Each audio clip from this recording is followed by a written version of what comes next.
सुप्रभात बच्चों, आज हम भाषा और व्याकरण पाठ का जो है पुनर्अवलोकन करेंगे, जो आपकी परीक्षा में आपको क्या है मदद करेगा और आपकी परीक्षा के लिए आपकी तैयारी करवाएगा। तो सबसे पहले हम जानते हैं भाषा किसे कहते हैं।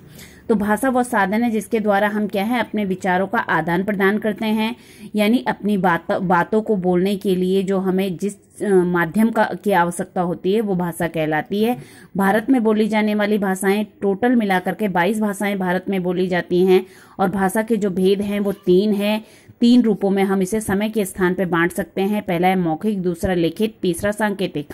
मौखिक जब मुंह से बोल के हम अपने विचारों को दूसरे को पहुंचाते हैं और दूसरा उसको समझ जाता है तो मौखिक रूप कहलाएगा। लिखित भाषा वो होगी जब हम उच्चारित भाषा की ध्वनियों को क्या है लिखित चिन्हों के द्वारा प्रकट करेंगे तो वो आपकी लिखित भाषा कहलाएगी। इसी प्रकार से आपका सांकेतिक भाषा है जब हम क्या है इशारों के माध्यम से यानी इशारे करके अपनी बात को समझाते हैं तो वो आपकी सांकेतिक भाषा कहलाएगी। अब आते हैं स्थान के आधार पे। तो स्थान के आधार पे कौन कौन सी भाषाएं होती हैं? तो स्थान के आधार पे आपका पहला है मातृभाषा। जब जो बच्चा अपने परिवार से सीखता है वो आपकी मातृभाषा कहलाएगी। प्रादेशिक भाषा, किसी प्रदेश में बोली जाने वाली भाषा प्रादेशिक भाषा कहलाती है, यानी वो किसी राज्य में बोली जाती है। वो जैसे पंजाब में पंजाबी बोली जाती है, ठीक इसी तरीके से वो प्रादेशिक भाषा कहलाएगी। राष्ट्रभाषा है जो किसी भी राष्ट्र के ज्यादातर भूभाग में बोली जाती है, अधिक क्षेत्र में बोली जाती है, वो आपकी राष्ट्रभाषा होती है। फॉर एग्जाम्पल हिंदी है हमारी भारत की, तो ये सभी राज्यों में लगभग बोली जाती है, तो ये आपकी राष्ट्रभाषा कहलाएगी। अंतर्राष्ट्रीय भाषा वो होती है जो क्या है पूरे विश्व में सबसे ज्यादा बोली जाती है, अधिक राष्ट्रों में बोली जाती है, तो वो आपकी अंतर्राष्ट्रीय भाषा है। उदाहरण के लिए ले लीजिए, जैसे आपके पास क्या है अंग्रेजी भाषा है जो ज्यादातर क्या है राष्ट्रों में बोली जाती है। अब आता है बोली। तो बोली किसे कहते हैं? जो किसी विशेष क्षेत्र में बोली जाती है वो आपकी बोली कहलाती है।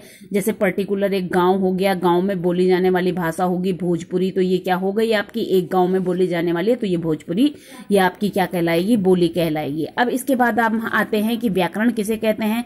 तो व्याकरण उसे कहते हैं जो हमें क्या है भाषा के शुद्ध ज्ञान सिखाता है, उसे क्या कहते हैं व्याकरण कहते हैं। तो व्याकरण के जो विभाग थे वो 3 थे, वर्ण विचार, शब्द विचार और वाक्य विचार। व्याकरण के विभाग में जब हम पढ़ते हैं तो वर्ण विचार, तो वर्ण विचार को हम 2 भागों में विभाजित करते हैं, स्वर और व्यंजन।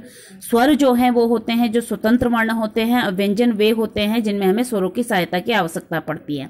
फिर हमारा है शब्द विचार। तो शब्द विचार को हम कितने प्रकार से अध्ययन करते हैं? तो शब्द विचार को जो है हम 4 प्रकार से अध्ययन कर सकते हैं। फर्स्ट है आपका रचना के आधार पे, दूसरा है उत्पत्ति के आधार पे, तीसरा अर्थ के आधार पे, चौथा रूपांतरण के आधार पे।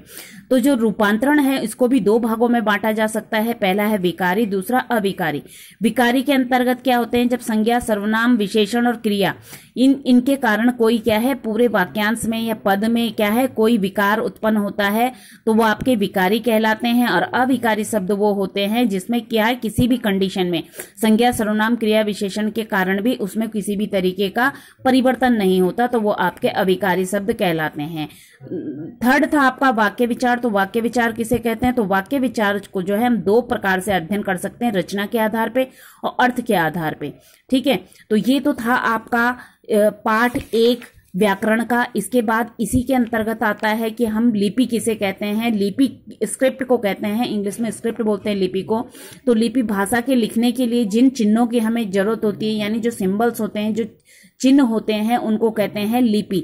उदाहरण के लिए कि हिंदी और एवं संस्कृत की अगर लिपि अगर हमें बोलनी है तो उसकी लिपि क्या होगी? तो उसकी लिपि देवनागरी होगी। ठीक है, फिर आता है हमारा साहित्य। साहित्य किसे कहते हैं? तो साहित्य जो है किसी भी ज्ञान को सुरक्षित रखने के लिए लिपिबद्ध ढंग से, मतलब लिखे हुए ढंग से उनको किस लिपि में लिखा गया है और कब तक हम उसको संचित कर सकते हैं, संभाल के रख सकते हैं, वो साहित्य कहलाता है। साहित्य को 2 भागों में विभाजित किया जा सकता है। फर्स्ट है आपका गद्य, दूसरा है आपका पद्य। गद्य और पद्य जब अपने मन के भावों को साधारण रूप में हम प्रकट करते हैं तो वो गद्य के अंतर्गत आता है। जब अपने भावों को हम काव्य रूप में यानी कविता के रूप में प्रकट करते हैं तो उसे काव्य कहते हैं।